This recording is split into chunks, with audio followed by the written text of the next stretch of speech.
Ladies and gentlemen, welcome back to Lucha Rewatch Season 3. And we are covering Lucha Underground Season 3, Episodes 3 and 4. John, I gotta ask, do you know what the title of these episodes are? Wasn't the title of episode 4 Brothers in Broken Arms? Yes, it is. And episode 3 was Ultimate Opportunities. So those are the two episodes we're covering today. This is episode 2 of Lucha Rewatch Season 3. And yes, Javaris, we all miss Lucha. I can't wait for it to come back, hopefully as soon as possible. As I've already said to people, I am not responsible for the harm I caused during my withdrawal. So just fair warning to everybody. That said, just to kind of give my thoughts on these episodes, which I think will somewhat echo yours, because I know we were talking before we went live.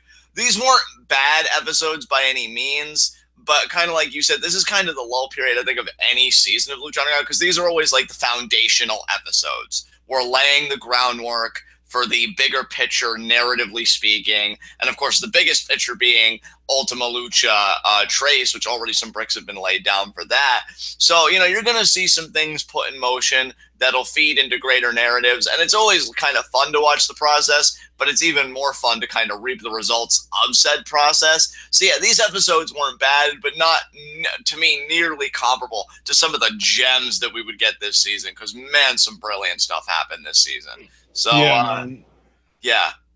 I feel like this episode really picks up around episode 12 when Mundo wins the title.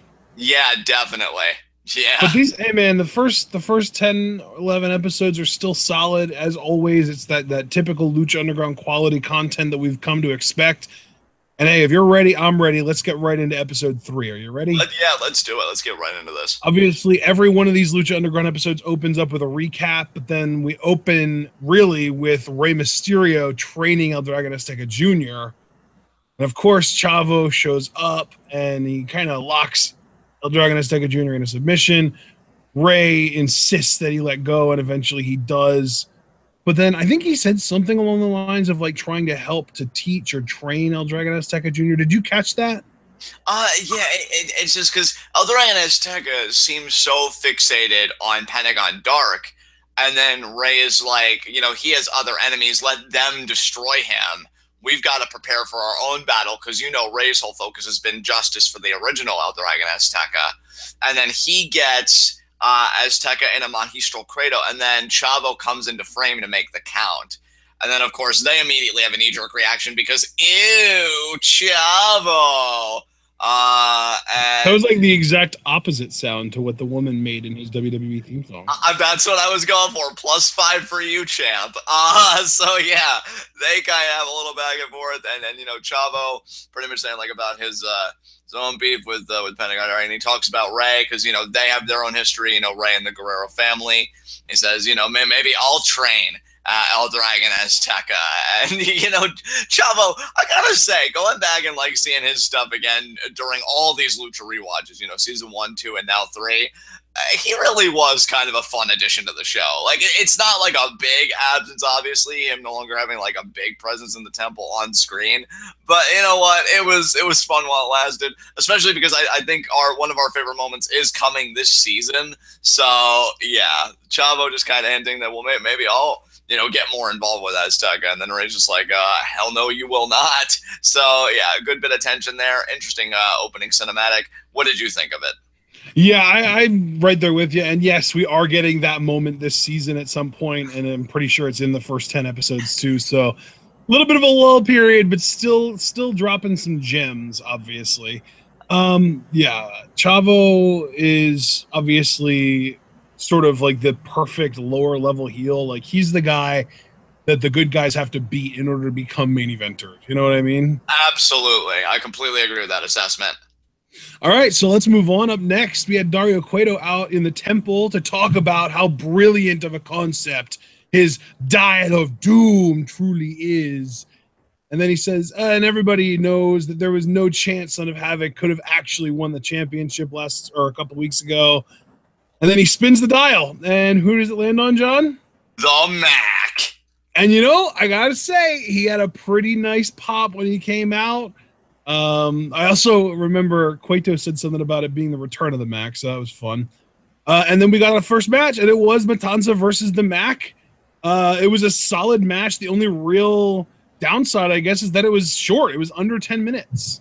Yeah, but you know what though, dude? Like, why I love when you and I can talk about Lucha Underground seriously, because you know when we do live reactions, and I hope everybody knows this, but I always like saying it for those that are new and may ask, is he really that crazy? Like, I love to go ham. I love to have fun. I love to really just be a fan when we do live reactions. But like, I love the Mac, dude, and I'll say it at every like serious opportunity. I think the guy's great. We saw him do a Hurricane Rana in this thing. And like a man his size doing moves like that, it'll never get old for me. Like I will always pop for that shit. He did a sick looking pounce that I enjoyed. You know, it was a great visual, especially with a guy the size of Matanza as well, you know, being as menacing as he is.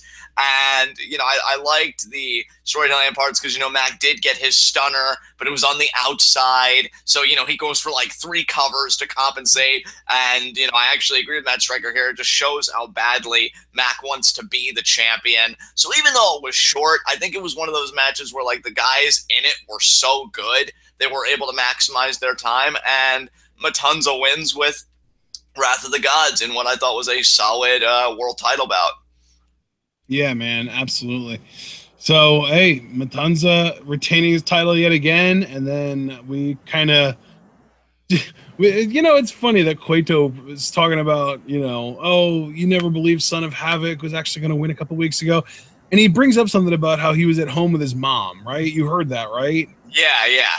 And then we went to a commercial after this Matanza Mac match, and when we got back from a commercial, we saw the Son of Havoc Mascarita Bagel Bites commercial. Yes, yes. They're watching the famous B commercial 423 Get Fame. And, you know, sometimes I was like, man, I hate that guy. What about you? And Masquerita flips off the TV. I've really grown a soft spot for Masquerita over the years. I'm glad I can say that. But, so you're saying you've grown a soft spot for the marshmallow? Indeed. Indeed, I have. I don't know. Maybe Johnny Goodfellow is spreading. Maybe it's just kind of consumed me. I don't know. I'm kind of getting concerned. Is Johnny Goodfellow your upside down? Possibly. I don't know. Maybe I'll spit up a leech in the bathroom and then it'll grow into something monstrous. But anyway, Son of Havoc's mother comes into frame and it's like, oh, you know, honey, why don't you treat your friend you know, to a snack like he came all this way to see you. Plus, I made your favorite, Bagel Bites. And then Masquerade was like, yeah, thanks, Mrs. Havoc. Oh, Mrs. Havoc was my mother. I think she said her name was Linda. So call me Linda or something like that. And, you know, they're just talking about how they need to devise a plan for Famous B. And nothing like devising a plan over a plate of Bagel Bites. So I think they've got it down, brother. You know, I just realized this was a very Dario Cueto-centric episode. Now, granted, I don't necessarily have a problem with that because I freaking love Dario, but I'm just saying, like, I think he was either directly in or indirectly involved with every single segment on this show. You know what, though? That's why it's good to be El Jefe. You know what I'm saying? That's some good shit right there. That's right, yeah. Because, you know, we obviously got Dario talking about Matanza and the Mac, and then once we got back from this, the Bagel Bites commercial, we got Mundo in Cueto's office demanding a title shot. Cueto offers him a trios title shot, but Mundo is completely insulted by this. And he chooses not to even compete in the trios title match. So Taya will be joining Jack and PJ for the title shot. Yeah, I mean, you guys know that this is like my favorite story of season 3, especially with how it culminated. And yeah, I love this because it's like, Dario, spin that wheel again and give me my title shot. Because, you know, Mundo is rightfully sick of Cueto's shit and he deserves to be #1 contender. But Dario, the fucking coke fiend, is like, nah, I'm good. You got a trios title match tonight. But I already was trios champion, Dario. Nobody cares about me being trios champion. They want Johnny Mundo as Lucha Underground champion, which, of course, he speaks for everyone. And by everyone, I mean me. And, of course, my opinion is the only one that matters. So, therefore, he speaks for everyone. And Dario is insistent that, no, it's trios title. So then Mundo says, you know what? Screw this. I'm not competing. I'm going back to my dojo. So Mundo's loss is Taya's gain, as Dario essentially tells her before Taya says, you got a little something right there. And then Dario says, out, implying that, you know, he still had coke on his nose, which as soon as she's out of frame, he, you know, tastes it and is like, that's that good shit. So, yeah, great vignette. I love it. I love this story, and I can't wait to talk more about it as it develops even more, because there's one cinematic that just, I loved it, but we haven't gotten there yet, but we'll get there in the future, but this was good stuff. All right, well, up next, we got yet another Dario Cueto, you know, out in the temple explanation, because we've got Cage and Tejano in the ring, and Cueto explains that they're going to have to fight each other, and the winner gets the ultimate opportunity, not just any unique opportunity, but the ultimate opportunity.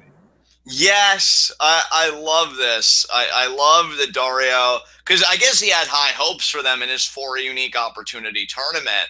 And then when he's like, but you guys both lost in the first round, so I never got to see you two face off, which is why we're having this. Like, I love how Lucha Underground uses what it's done, you know, prior in its narrative to further stuff in the future. Or, you know, what's that word called the WWE sometimes abandons? Oh, yeah, continuity. You know, it's great shit. I'm not so enthused about Tejano. It's been well documented on this podcast, and neither one of us are the biggest Tejano fans, but at least from a narrative standpoint, this is a proper use of him and of Cage as well. As far as the match goes, really not much to say. Like, I'm a big Cage fan. I think what the guy does in there, you know, how he sells, how he moves, how he exhibits his power. Like, I think you said this about Cage once, and I think this was your line, and I completely agree with it. This guy really was like everything Matt Morgan wanted to be. You know, a guy like him where he's like, oh, on the blueprint, I'm so good. No, to me, Cage is the blueprint for a guy that looks like that and moves the way that he does. Like, it's insanity. And I love the little exchange at the end. Tejano trying to go for a little ripcord lariat there, you know, doing his own little Rainmaker. Cage ducks it, and he gets his own discus lariat, which is gorgeous, and that's what gets the 3 count. So Cage winning a pretty okay match. I actually remember there being one match between these two. I think it was the final match that they had that I thought was really good, because I think it had a stipulation of like no holds barred or something like that, and I thought that was the best encounter these guys had. This was all right, and Cage gets the win, thus setting the tone. 1-0, and I say 1-0 because then Cueto comes out and he says, well, you got to beat Tejano 2 more times because this is the first match in a best-of-5 series. So what did you think of this match? Yeah, I mean, this match was okay. There was nothing really exceptional about it at all. You know, you already mentioned they had their awesome Falls Count Anywhere match. That was the last match in this best-of-5 series. But yeah, this was fine. This was really like this best-of-5 series. I wanted it to be intriguing while it was happening, but it just wasn't that good. This was really one of the only real sour notes, I'll say, not just in season 3, but in the whole history of Lucha Underground. Yeah, and I got to give Lucha Underground credit, despite it being like one of its lower points, because again, I just do not care for Tejano at all. At least the payoff was worthwhile. Like, you know, what ended up resulting from this, because of course we got the introduction of the Gauntlet of the Gods, which, you know, to this day continues to be this very intriguing narrative device. So even at its lowest, Lucha Underground could still get a gem out of something that we're just like, what's the next thing you got? So yeah, Cage up 1-0 right now. What came after this? After this, we had Cueto in his office yet again, opening up a box, and the first thing that he finds in it is a 423 Get Fame hat, stylized very similarly to Make America Great Again hats. But then he gets to those goddamn photos, and he ends up throwing them away. He just puts them in the trash bin. Dragon Azteca Jr. walks in and demands a match with Pentagon. And Cueto tells him, you know, I would rather see you face Black Lotus again, but she's in Hong Kong, so I'll pencil it in. You can have Pentagon, and you know, he pencils it in, literally pencils it in, and it was just a big deal because he ended up erasing that pencil later on in the night. But then Ricky Mandel shows up, and this is one of the great meme moments in the history of Lucha Underground, because Ricky Mandel wonders when his next match is going to be, and then before he even completes his thought, he says, "Whoa, sweet pictures." And then Dario looks down, and the pictures that he threw away somehow ended up on his desk, and he says, "Oh, you want them?" And then Ricky was just like, "Really?" And Quinto was just like, yeah, sure, they're yours. And he goes, awesome. Thanks, Mr. Cueto. They're sweet. And then Queto's just like, consider it my gift to you. And then he leaves. So Ricky Mandel, like we brought up on the night that it happened, prioritizing those damn pictures over his own career. I know. I mean, I'm not gonna, just expound upon it needlessly, because we already did that with the original meme, and I loved your rendition of it. By the way, I'm over here dying. But yeah, he's like one of those kids on like those '90s juice commercials. Like you take a sip. Wow! Yeah, 90% juice. What's the other 10%? So yeah, those photos must have really. You can find a proper, like an actual like manufactured juice brand that has 90% juice. You need to tell me about it because I don't think that exists. Well, I actually may need to talk later about that, but outside of that, yeah, I mean, this was really sad. Let me ask you a more serious question, brother, so that I can, control myself and this doesn't devolve into giggle fits. Did we ever get any follow-up with this, or is this like another 60-star spider situation where it's like honestly, people say that Lucha Underground writers forgot about the Sexy Star Spider stuff and they proved them wrong. It seems like they might have actually forgotten about these pictures. Yeah, I don't know, because they seem so sinister. Unless it was more like, I don't know, a threat or something to Dario. And maybe the pictures, like, because I know in our original analysis we were like, oh, are there any, like, metaphysical implications? Like, are they, like, magical pictures? Or like, yeah, I was going to say, like maybe the pictures, like, hypnotized Ricky Mandel, and that's why he instantly became the biggest Johnny Mundo fan on the planet. Second biggest Johnny Mundo fan on the planet. I mean, you're not in the faction. I'd like to remind you that you're also not Adam Cole. See, we can both stab each other. It doesn't feel good now, does it? Should have been my internship. Should have been. But regardless, I can be a bigger person and I can rise above it, and we can just talk about this segment. But yeah, I mean, I'm still curious about those photos, and I'm wondering, because now I'm starting to think, because they never really seem to get mentioned again. I don't want to be doubtful, that they forgot, because again, I've done that so many times, and each time I've been proven wrong. So I'm wondering if maybe it was more like a blackmail tactic, because let's keep in mind too that Dario did talk about a lot of stuff that he received, while in prison, and we know some of the stuff was from Marty the Moth, but clearly he wasn't the only one to send him stuff that he was able to look through. I mean, maybe that did come while he was in prison. Maybe he just didn't have time to look at it. And then he's just getting to see it for the first time. And he's like, oh. And I still, like, what did we say those pictures even were originally? Because I tried looking at them again, and it seemed like a body I saw there. And I didn't know, like, if there was, like, any blood. I didn't know how graphic it was. Could you make out anything in those photos on this rewatch? All I saw was baby dolls that were, like, mangled. Yeah, I'm still really curious about those photos, and if they were going to lead into there. Maybe they were just, I don't know. But yeah, Ricky Mandel seemed to like them, so it is what it is. And yeah, you already mentioned about Dragon Azteca. So definitely one of the more interesting vignettes of the season, simply because how much speculation it led to on our podcast the first time that it aired. But what came after this, bud? Yeah, I mean, after this, Chavo comes into the office because we're not done here yet. Chavo goes into Cueto's office as Ricky Mandel's leaving, and Mandel's just like, oh, seems like he's not in the best of moods. And Chavo goes in, and he's just like, hey, man, we need to talk. And we don't even see the fallout of it. We just see that Chavo apparently needed to talk, and we find out later why. But yeah, that's pretty much all we're left with here. Yeah, good stuff. Nice little teaser, for what we would get at the end of the episode, but we're not quite there yet. So what came after the cinematic? Match number 3, Aerostar, Phoenix and Drago versus the Worldwide Underground sans Johnny Mundo. And this is the only time I'm going to say this. I actually would have preferred Ricky Mundo over Jack Evans in this context, because I actually forgot that this was the match where Jack Evans decided to be a little bitch simply because he got tagged too hard. Ow! I'm going to go and pout about it. God, Jack. Jesus. We could have stopped the Super Friends right here. The reign didn't have to continue, although I guess if it didn't, we wouldn't have gotten the Reptile Tribe being badass, so trade-offs, I guess. But way to ruin it for your teammates, Jack. Gah! So what did you think about this? That Randy Gall. I'm pretty good at it, man. I will take You really are. Yeah, you really are. It's kind of scary, actually.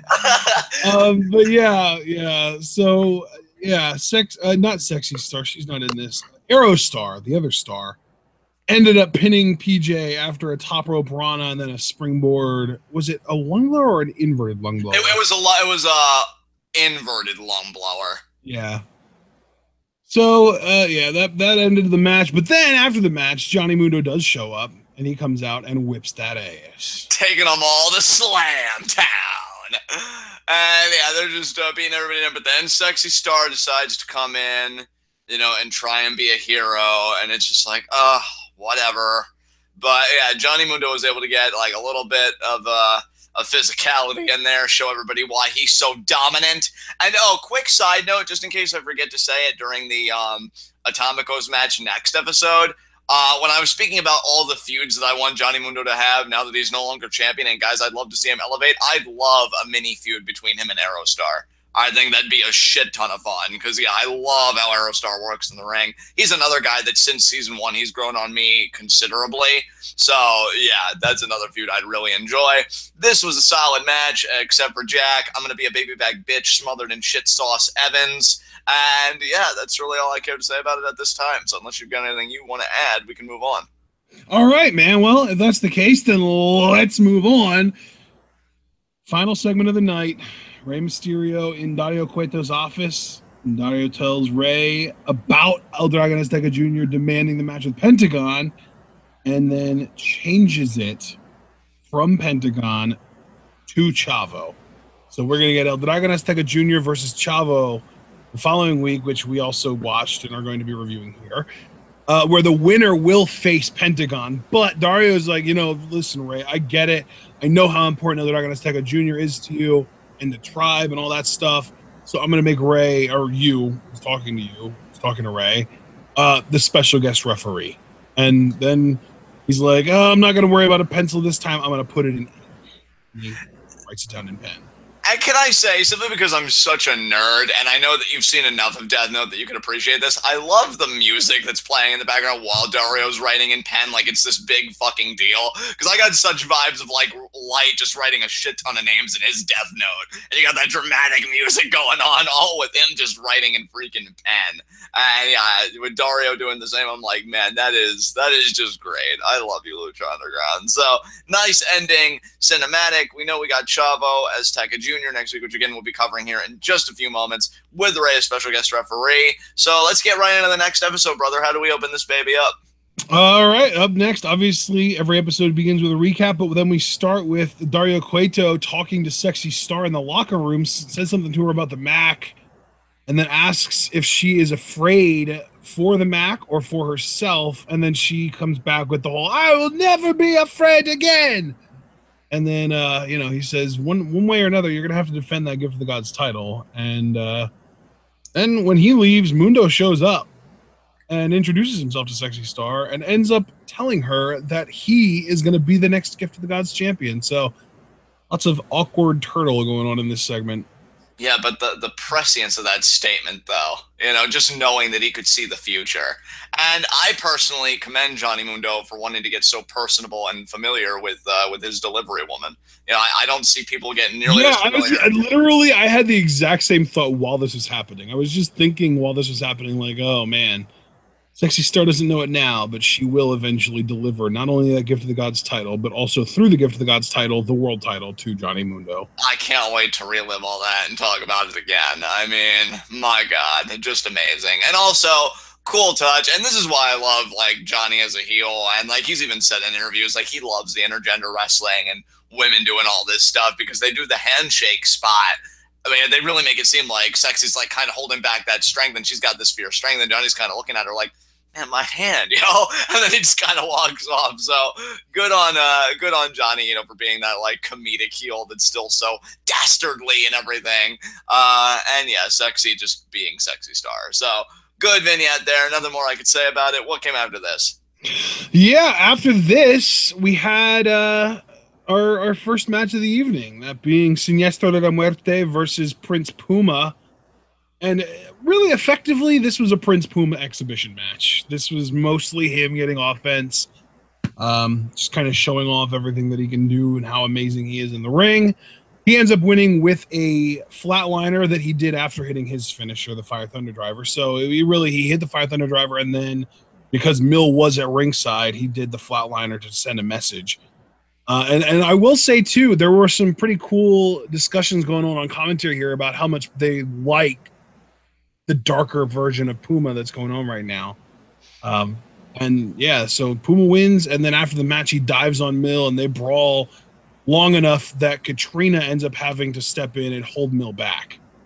Yeah, I really enjoyed this. I mean, Puma, he's great at what he does, and I've never taken that away from him. I think he's brilliant in the ring. I love how he just locks eyes with Mill before delivering that flatliner. Mill, just what I love about him, and I know he's your boy. Other than everything? Right, though? And I mean, and that's true. That is fucking true, okay? He really is amazing at everything, but I love that he could just stand there and seethe and still just be the most menacing entity on the planet. Because, I'm just like, hey, I want none of that right now.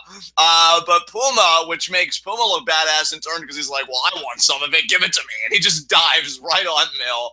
They start brawling. Katrina gets in the middle. So these guys, I feel like, have always had, great chemistry. Really, I think Puma's two best rivals, and of course I'm biased, but I would say Johnny Mundo and Mil Muertes, his two greatest rivals in the Temple. And yeah, I enjoyed this interaction between him and Mil. It was a solid Puma exhibition match, as you so wonderfully articulated. Can't really add anything beyond that. We can move on. All right. Well, moving on then, we go back to Cueto's office, and Cortez Castro is in there. And Cueto, he kind of puts on this sad face and is acting like he's all mourning the death of Mr. Cisco, even though both of these guys know that Cueto was the one that killed him, and suggests, oh, hey, maybe the killer is Big Rick, since, Cisco did, after all, burn his eye out with a cigar. And, they end up just kind of whatever, yeah, fine, whatever, that kind of thing. And Cueto says, oh, well, you know what they say, the show must go on. And then you hear Melissa's voice from inside Cueto's office saying, from the streets, Cortez Castro. And Cueto's just like, hey, man, the show must go on. Yeah. So Castro's got a match up next, and then it turns out to be against Pentagon. Yeah, which really isn't much of a match at all. I mean, Cortez Castro is actually another exhibition match. Yeah, but Pentagon. How foreshadowing though is it that we got two exhibition matches in the same night from the guys that would go on to effectively main event Ultima Lucha Trace? That's an excellent insight, partner. Look at you, goddamn! Because I didn't even put that together, but you're absolutely right. Puma and Pentagon were really linked at the hip this entire season, because you've got to remember they were also the finals of the Cueto Cup. Yes, yeah. Wow, they really did all the big stuff, and even some of the littler stuff. Jesus, if I could speak. Yeah. Wow. I'm even having trouble saying it now. Yeah. Here we go. Littler. Yeah, the littler stuff. There we go. I said it too. Yes. Okay. So yeah, that golf clap was earned. Thank you very much. This season by having exhibition matches back to back. So yeah, great point, partner. Great point. And Pentagon Dark ultimately wins, I believe, with the fear factor, right? And then he breaks the arm of Cortez Castro, which is hilarious. And then, Pentagon Dark, which of course, the crowd loves, so don't give a shit about anybody when Pentagon's in the ring, which is a testament to how over Pentagon is.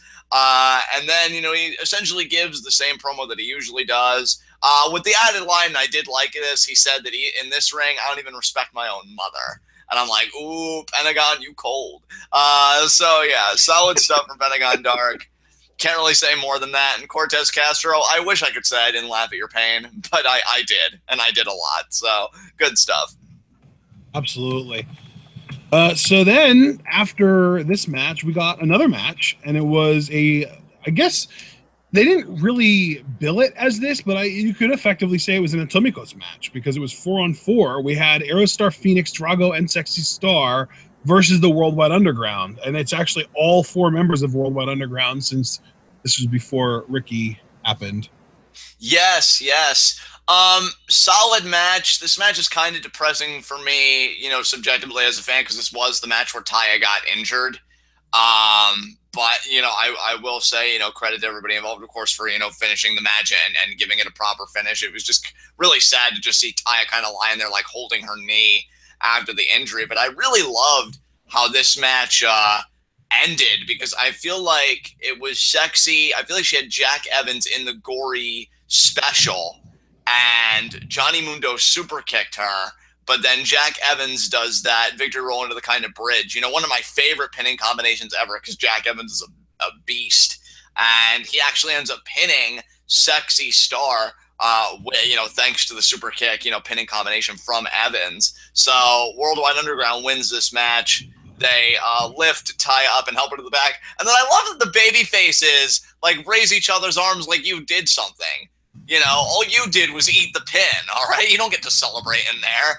You know, we're only not celebrating there because, you know, we had one of ours fall, unfortunately, to an injury. But yeah, you don't get to celebrate like you did something, punks. But yeah, solid match. Any thoughts on it?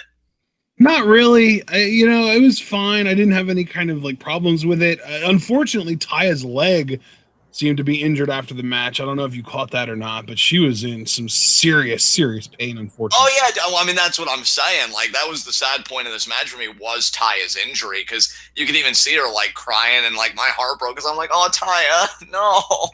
So, yeah, it was hard to watch. It's always hard to watch when somebody gets injured, and, like, you see it in real time.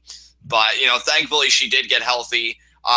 Even before Ultima Lucha Trace, I think she did end up coming back before Ivelisse. And, you know, so that was great, you know, to see that she didn't miss that much time, all things considered. And she did have an integral role in Johnny Mundo becoming world champion. So, yeah, you can put Taya down, but you can never take her out. And that's why she's the perfect woman. So, good shit. Good match, and we can move on to what would be next. Our main event, or did we get any cinematics in between all this? We did get a cinematic in between this match and the main event. The cinematic was Katrina and Mil and Sinestro. And Sinestro lost earlier in the night, and he's the only remnant left of the Disciples of Death. And Katrina's very unhappy with him about that. Yeah, she says, oh, he's sorry. Unfortunately, he's failed us for the last time. Snap neck, suck out essence. Lick of death, give essence to Mil, and then I want you to do the same thing to Prince Puma. Yep. So trying to hype Mil up. Katrina's one cold ass bitch, and we love it. And great cinematic, short, sweet, and to the point. I got nothing else to say about it. Unless you have anything to add, we can get to our main event of the evening.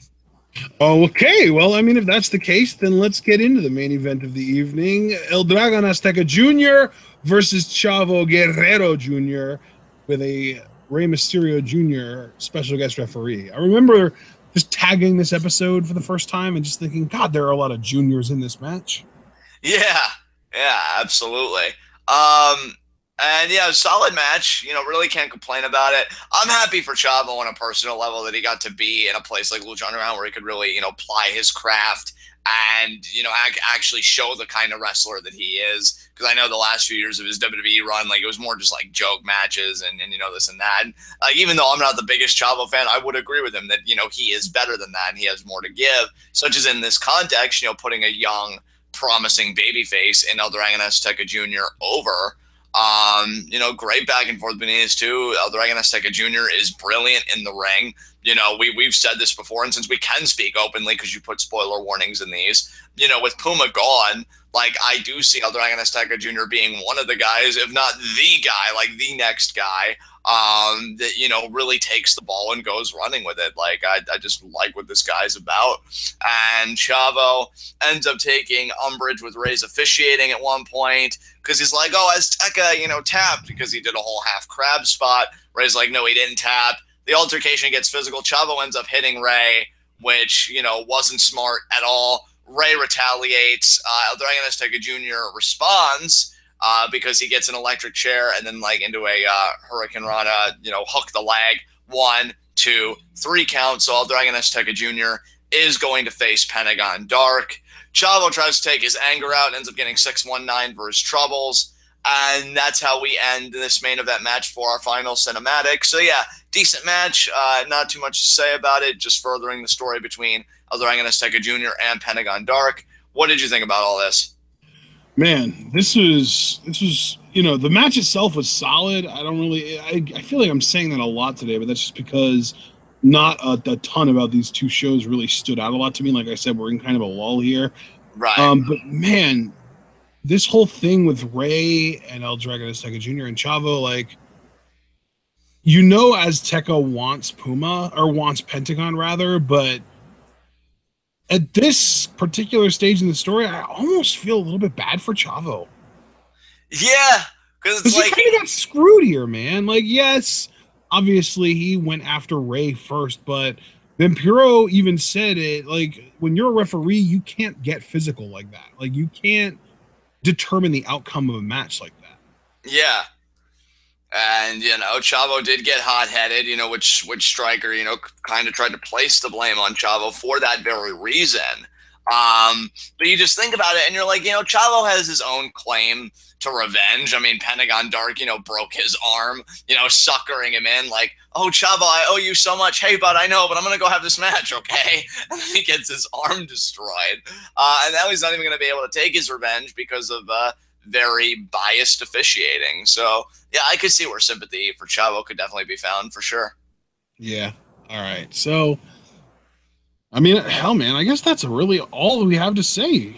That's crazy. I feel like this episode was so short compared to last week, but I guess that these two episodes were just less eventful than last week's two, because like last week we had a lot more to talk about because we had like the 1,000 years ago flashback, and we had the not Hell of War. God, I keep confusing those. The WMD match and all that crazy stuff. And this week it's just like it's really like a lot of filler. Like we started the best of 5 series. We had a lot of interaction between the Lucha Super Friends and Worldwide Underground. We know El Dragon Azteca Jr. wants a piece of Pentagon, but then again, so does Chavo, and Ray is kind of in the middle of all that. We had the I almost called it the Wheel of Misfortune, because that's the name of episode 1 of season 3, but the Dario's Dial of Doom is what it is. Yeah, man, I wish I had more to say, but I just don't. It was a couple of sort of lower level, like not as important episodes, unfortunately. Yeah, and then we get our ending cinematic with Black Lotus, teasing the triad, saying, I killed the man that killed you. He no longer walks among us, and pretty much said, now I'm going to take care of my other business. And then the closing shot of her was some of the triad, which was very badass. Great cinematic, but again, it's more like foundational stuff. Which, nothing wrong with foundation. Every great story, every great narrative needs it. It's just with Lucha Underground, it's all about those payoffs, and man, are they freaking sweet. So yeah, later in this season, there's going to be so much good stuff to talk about. It's just we're not quite there yet because this is just still the preliminary stuff. So yeah, those were our 2 episodes this week. Like you, I really have nothing to say, and I know we wrapped this up fairly quickly compared to last week. So yeah, that's really all I've got to say. I guess we'll see you guys later for our NXT review. And partner, I'm going to hand the reins to you to take us home. Yeah, I've actually got some good news for you guys. For those of you that actually do keep up with the content in our description, I've added another playlist, and that is the Lucha Rewatch Season 3 playlist. And the reason I did that is because now that we're up to 2 episodes, I might as well just have a playlist to better keep track of the episodes, right? Absolutely. So hell, I went ahead and I did that. I went ahead and I added a Season 3 playlist that will auto-update every week when we upload a new episode, which, I mean, it automatically gets uploaded after we finish with our live show, which is what we're doing right now. But yeah, so once we go off the air here, it'll get processed, and then once it's fully processed, it'll get sent right into that playlist. So you guys will be able to just go right into that playlist and watch the entire season 3 Lucha Rewatch from the beginning until the end if you want. And of course, I also have all of the other Lucha Underground playlists down in there with the Lucha Rewatch from seasons 1 and 2, and then the Lucha Underground season 3 live reactions and TWitWoW review playlists. So I'm not going to include any other season 1 and 2 stuff, because really, if you're just trying to catch up as quickly as possible, your best bet really is to just listen to the rewatches. because those are more sort of abridged and condensed than everything else. Because if you try and go through every single one of our live reactions and reviews, or even just one of the other, it's going to take you weeks to get through all of that content, because we put out a shit ton of content. But if you want to go through every episode of Lucha Rewatch in history, I mean, hell, you could probably do that in like less than a week, if I had to guess. Does that sound about right, John? Yeah, brother, that sounds about right to me, for sure. Yeah, all right. So, guys, remember to leave a like, leave a comment, subscribe, click the bell, all that good fun stuff.